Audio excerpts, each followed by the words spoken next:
성찬은 예수님께서 우리를 위해 고난을 받으사 십자가에서 죽으심으로 우리 죄를 대속해 주셨음을 다시 돌아보고 감사하면서 주님의 은혜에 동참하는 그러한 의식입니다. 우리 주 예수님은 그렇게 우리의 죄를 대속해 주시기 위해서 자기 몸이 찢기시고 피를 흘리심으로 우리의 죄를 대속해 주셨습니다. 그렇게 예수님이 죽으심으로 그 어떤 것으로도 해결할 수 없었던 우리 죄의 문제를 해결해 주셨습니다. 그리고 3일 만에 다시 부활하심으로 사망 번세를 이기사 승리하시고 우리에게 영원한 생명, 영원한 천국을 선물해 주셨음을 다시 확인시켜 주셨습니다. 그렇게 예수님은 우리의 참 소망이 되셨습니다. 오늘 말씀은 우리에게 주신 이 소망이 예수님 오시기 700여 년 전에 이미 예언되어 있음을 보여주고 있습니다. 하나님은 하나님의 창조물 중 유일하게 인간만을 당신의 손으로 직접 빚으시고 당신의 영을 불어넣어 주셔서 살아있는 영적인 존재로 만들어 주셨습니다. 하나님께서는 그렇게 인간을 창조하신 후에 생육하고 번성할 수 있는 모든 조건을 갖추어 놓으신 에덴 동산을 창설하시고 그곳에서 인간이 살게 하셨습니다. 그러나 그러한 하나님의 그 사랑과 배려에도 불구하고 최초의 인간 아담과 하와는 뱀의 모습으로 찾아온 사단에게 속아서 하나님을 배신하고 사단의 편에 서버리게 되어졌죠. 결국 에덴 동산에서 쫓겨나게 되었습니다. 그 후 인간들은 하나님을 떠나 소망 없는 삶을 살게 되었죠. 우리 인간들은 처음부터 하나님의 영을 받아서 하나님과 함께 할 때 가장 행복하고 만족하게 살도록 창조가 되었습니다. 그래서 철학자 파스칼은 인간의 시면 속에는 하나님 아니면 채울 수 없는 공허함이 있다라고 말을 했습니다. 그렇습니다. 그래서 모든 인간은 이러한 공허함을 채우려고 발버둥을 치죠. 인간들은 그래서 모두 구원을 갈망합니다. 인간들은 구원을 얻기 위해서 성공과 명예, 권력, 물질적인 부유함, 쾌락, 사랑을 얻으려고 노력합니다. 때로는 수행으로, 때로는 명상으로, 때로는 종교의식으로 구원을 얻고자 노력하죠. 그러나 아무리 노력해도 인간의 노력으로는 그러한 공허함을 완전하게 채울 수가 없습니다. 이것이 죄로 가득한 불완전한 인간의 한계이죠. 이러한 인간의 노력으로 얻을 수 있는 것은 단지 일시적인 만족과 기쁨일 뿐입니다. 잠시뿐입니다. 완전하지 않다는 것이죠. 그래서 인간은 그렇게 노력하고도 세상적인 공허함 속에서 살아갈 수밖에 없는, 죽음을 두려워하며 살아갈 수밖에 없는 그러한 모습으로 살아가게 되어집니다. 이사야 선지자는 누구보다도 이러한 사실을 정확하게 알았던 사람입니다.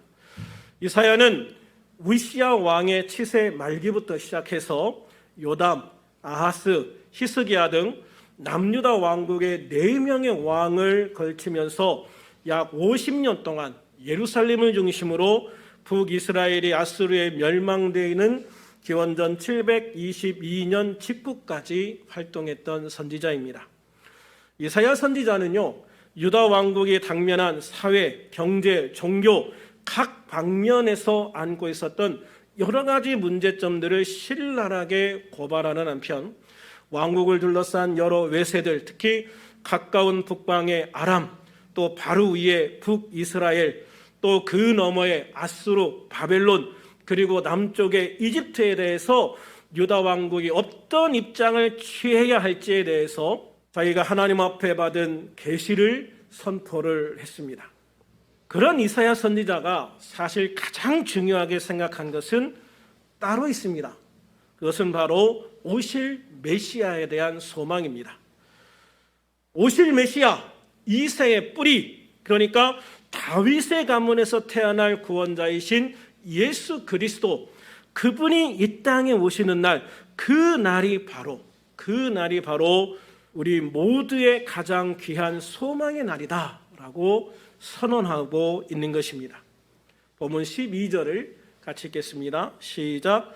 또 이사야가 이르되 이새의 뿌리 곧 열방을 다스리기 위하여 일어나시는 이가 있으리니 열방이 그에게 소망을 두리라 하였느니라. 아멘. 이새의 뿌리 곧 열방을 다스리기 위하여 일어나시는 이가 있으리니 열방이 그에게 소망을 두리라. 열방이 예수에게 소망을 두리라. 약 50년에 걸쳐서 예루살렘의 왕궁을 중심으로 사역했던 이사야 선지자는요, 권력과 가장 가까이에 있었던 사람이에요. 그래서 그 권력의 중심부에서 세상의 권력이나 부나 명예 이런 것들로 채워지지 않는 인간의 공허함을 너무나 많이 경험하고 보고 느꼈던 사람이라는 것이죠. 그리고 그 공허함, 허무함을 채울 수 있는 유일한 길이 바로 하나님이 보내실 메시아, 즉 구원자 예수 그리스도라고 말하면서 바로 그 예수 그리스도가 우리의 유일한 소망이다. 예수 그리스도가 우리의 유일한 소망이다라고 선포하고 있는 거예요. 이런 이사야의 외침을 가장 잘 보여주는 그림이 하나 있습니다. 프레드릭 와츠라는 영국 화가가 그린 그림인데요. 그의 그림에는 한 여인이 참담한 모습으로 비파를 가슴에 안고 지구 위에 혼자 외롭게 앉아 있습니다. 이 여인의 눈은 수건에 가려져 있어 아무것도 볼 수가 없습니다. 지구 위의 하늘은 해도 달도 없는 어두운 밤에 오직 희미한 하나의 별만이 그녀의 등 뒤에서 희미하게 그녀를 비추고 있습니다. 그녀가 가슴에 안고 있는 7줄의 비파는 이미 6줄이 끊어져 있습니다. 그녀는 앞을 볼 수 없는 상태에서 외롭게 홀로 앉아 아직 남아있는 하나의 줄로 연주를 하고 있습니다. 하늘에서 비치는 단 하나의 별빛과 단 하나의 비파줄과 눈이 수건으로 가려져 앞을 보지 못하는 이 여인은 그럼에도 불구하고 절망하지 않고 아름다운 노래를 부르고 있는 그림입니다. 이 그림을 그린 프레드릭 와츠는 이 그림의 제목을 무엇이라고 했을까요? 그는 이 그림의 제목을 소망이라고 붙였습니다. 소망. 이 그림에서 말하듯이 우리는 인생에서 햇빛을 잃을 수도 있습니다. 달빛을 잃을 수도 있습니다. 인생의 모든 조화, 음률을 맞추어주는 비파의 줄들이 끊어지는 경험도 할 수 있습니다. 그러나 믿음의 사람들에게는 언제나 끊어지지 않는 단 하나의 줄이 있습니다. 영원히 꺼지지 않고 불타는 불씨가 하나 있습니다. 그것이 바로 예수 그리스도를 통해 우리에게 주신 하나님의 사랑입니다.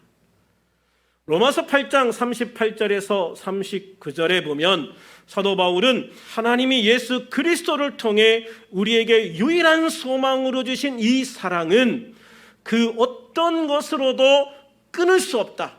그 어떤 것으로도 끊을 수 없다라고 단언하고 있습니다.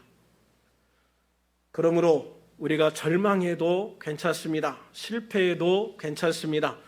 절망을 통해 하나님을 만난다면 절망도 실패도 문제가 되지 않는다는 말입니다.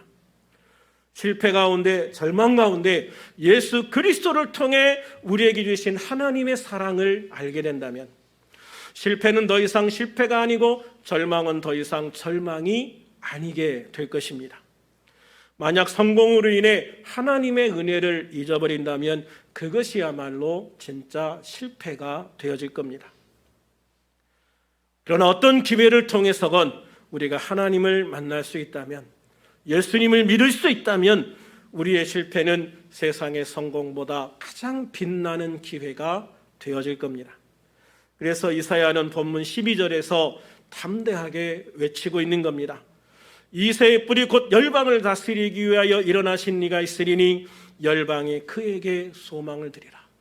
열방이 그에게 소망을 두리라. 그렇습니다. 우리 모두가 간절히 바라보아야 할 소망은 오직 근본 하나님의 본체시나 하나님과 동등됨을 지할 것으로 여기지 아니하시고 오히려 자기를 비워 종의 형체를 가지사 사람과 같이 되셨고 사람의 모양으로 나타나사 자기를 낮추시고 죽기까지 복종하사 십자가에서 죽으심으로 우리 죄를 대속해 주신 예수 그리스도인 것입니다. 그런데 본문 13절에 보면 사도 바울은 성령의 능력으로 소망이 넘치게 하시기를 원한다 라고 말씀하고 있습니다. 같이 읽어볼까요? 시작. 소망이 하나님이 모든 기쁨과 평강을 믿음 안에서 너희에게 충만하게 하사 성령의 능력으로 소망이 넘치게 하시기를 원하노라. 아멘. 그렇습니다. 사도 바울은 하나님께서 유일하신 소망이신 예수님을 믿는 우리에게 모든 기쁨과 평강을 믿음 안에서 충만하게 채워주시도록 기도하고 있습니다. 이 기쁨과 평강이 믿음 안에서 충만하게 되어질 때, 이 기쁨과 평강이 믿음 안에서 충만하게 되어질 때 성령의 능력으로 우리의 소망이 넘치게 되기 때문입니다. 종교 개혁가 마틴 루터는 소망을 가리켜서 강한 용기이며 새로운 의지이다 라고 정의를 했습니다. 소망은 강한 용기이며 새로운 의지이다. 그렇습니다. 참된 소망은요, 우리들이 어떤 상황과 환경 속에서도 우리 주 예수 그리스도를 통해 하나님 앞에 나아갈 용기이며 의지를 말하는 것입니다. 이와 같은 용기와 의지가 있을 때 우리들은 환난과 핍박 중에도 고난을 당하는 중에도 믿음을 버리지 않고 끝까지 선한 싸움을 싸울 수 있는 그런 성도가 될 수 있는 것입니다. 사도 바울은 자신이 순교당할 날이 가까이 왔음을 알고 디모데후서 4장 7절에서 이렇게 고백합니다. 나는 선한 싸움을 싸우고 나의 달려갈 길을 마치고 믿음을 지켰다. 사도 바울이 이렇게 고백할 수 있는 삶을 살 수 있었던 이유는 그가 언제나 예수 그리스도 안에서 강한 소망을 가지고 살았기 때문입니다. 다시 말하면 사도 바울은 예수 그리스도 안에서 하나님의 사랑을 발견한 이후에 항상 성령 충만하여 성령의 도우심과 인도하심을 받았습니다. 그로 인해서 바울은 언제 어떤 상황에서든 하나님의 사랑 앞에 나아갈 강한 용기와 새로운 의지를 가질 수 있었기 때문에 그가 당한 모든 환난과 핍박 속에서도 믿음의 선한 싸움을 싸웠습니다. 자신의 해야 할 모든 사명을 다 마치기까지 달려갔습니다. 영광된 순교의 시간이 기다리고 있는 지금까지 자신의 믿음을 지킬 수 있었다라고 고백하고 있는 겁니다. 바울의 고백처럼 소원과 달리 소망은 하나님께서 성령을 통해 우리의 삶에 채워주십니다. 소원은 내가 바라는 것입니다. 반면에 소망은 하나님께서 내게 채워주시기를 원하시는 것입니다. 그러므로 우리들이 성령 충만할 때 우리의 소망도 강해집니다. 소망이 강해지면 믿음도 강해집니다. 믿음이 강해지면 나의 삶을 통해 나타나는 하나님의 권능과 능력이 강해집니다. 내가 날마다 하나님의 표적을 행할 수 있는 믿음의 사람이 되어지는 것이죠. 바라기는 우리들 모두 성령 충만하여 소망 충만한 삶이 되기를 주님의 이름으로 축원합니다. 또 소망 충만함을 이루어 믿음이 충만한 삶이 되어지기를 주님의 이름으로 축원합니다. 그리고 믿음이 충만하여 모든 질병을 치유하고 표적과 기사가 날마다 나타날 수 있는 그런 능력 있는 우리들 교회와 성도들이 다 되어질 수 있기를 우리 주 예수 그리스도 이름으로 축원합니다. 축원합니다. 기도하겠습니다. 살아계신 하나님 아버지, 오늘도 주님의 크신 은혜 안에 예배할 수 있게 하심을 감사합니다. 어제는 국군의 날이었습니다. 우리나라의 국방을 튼튼히 하여 어느 나라도 넘보지 못하는 강한 나라가 되게 하시고 하나님의 복음을 온 세상에 전하는 그런 우리나라가 되기를 소망합니다. 특별히 주님께 간구하옵는 것은 우리들에게 우리 주 예수 그리스도를 통해 주신 소망으로 넘치게 하시되 성령으로 충만하게 하셔서 어떤 상황에서도 하나님 앞에 담대히 나아가는 강한 용기와 새로운 의지를 더하여 주시어서 소망으로 하나님이 주시는 모든 기쁨과 평강을 믿음 안에서 충만하게 하여 주시옵소서. 우리들에게 성령 충만하게 하시고 소망으로 충만하게 하시고 믿음으로 충만하게 하셔서 날마다 우리 주 예수 안에서 하나님의 능력과 권능으로 표적과 기사를 행하게 하시고 병든 자를 치유하고 또한 치유받는 복된 성도가 되게 하여 주시옵소서. 이 귀한 믿음을 가지고 우리 모든 성도들이 합심하여 간구합니다. 주보에 있는 모든 연약한 지체들을 치유하여 주시옵소서. 특별히 함은당 원사님을 치유하여 주시되 담도의 암을 치유하시고 염증을 치유하시며 간과 췌장과 의와 모든 장기를 건강하게 하셔서 완전히 치유되고 회복되는 은혜를 베풀어 주시옵소서. 우리들에게 날마다 소망을 더하여 주시어서 이번 한 주간도 주님이 기뻐하시는 소망 넘치는 삶을 살아가는 복된 우리들이 되게 하여 주시옵시고 또 오늘 휴가 중에 나온 우리 준혁이 의회도 하나님의 놀라운 은혜로 채우시고 축복하옵소서. 오늘도 함께 하심을 감사하며 예수님의 이름으로 축복하며 기도하옵나이다. 아멘.